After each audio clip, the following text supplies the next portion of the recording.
I am not wealthy. I am not asking the wealthy to pay my fair share. I've got to do it myself. If that means taking on an extra job to pay my bills, I'm going to have to do it. I've worked 3 jobs. I know what it's like to work. But what about working 3 jobs and still not being able to pay your bills?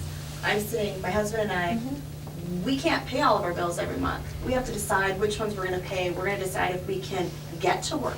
Yeah. I have a friend that's a teacher, hasn't held a job because there's no jobs for her. She works 3 jobs. Her husband works 2. Taxes, that is not going to bring businesses. But they've cut taxes already for those businesses, and they're still not creating jobs. What is your suggestion?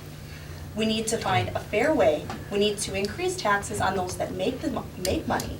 They have had 8 years, 12 years since Ventura there, and they haven't been paying the same amount as everybody in this room. We've took zeros and 1% raises. Okay, you guys, we cannot grow the government.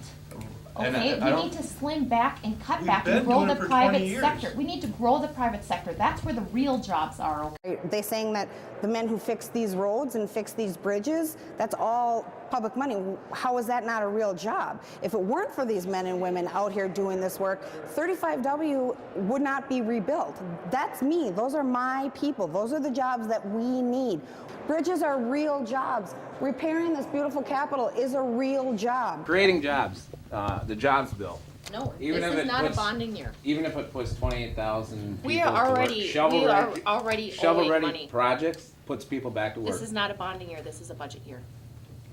Just because we do some things, We are $6.2 certain billion way. in the hole And right we now. have how many And how unemployed? many of you agree that, that Obama's plan to, get jobs out there really worked? Really? Absolutely. Absolutely. The bonding bill passing is vital to people in my career, being in the construction field. It'll create jobs for me.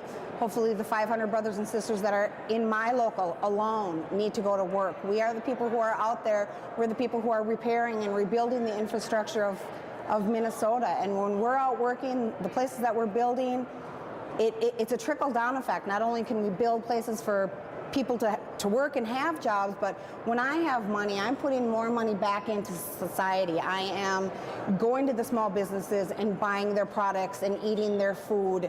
My kids and I are going to the movies. We're going out doing things. Currently, right now, if I don't have money coming in, I don't have money to support other small businesses or other places out there. You know, we stay home. So it's very important that the bonding bill passes for everyone in Minnesota. We all need it. My husband is no longer getting unemployment, so right now we're at bare bones. He has exhausted his unemployment. And I had spent a year and a half unemployed. He had some long stretches these last, 4 years here of unemployment, and it's very difficult for us. It's very difficult to do anything. We have no spending power. Our money goes to food and to our bills at home. I was your middle class. My family was. We had a home, the cars, everything, and now we're living poverty level.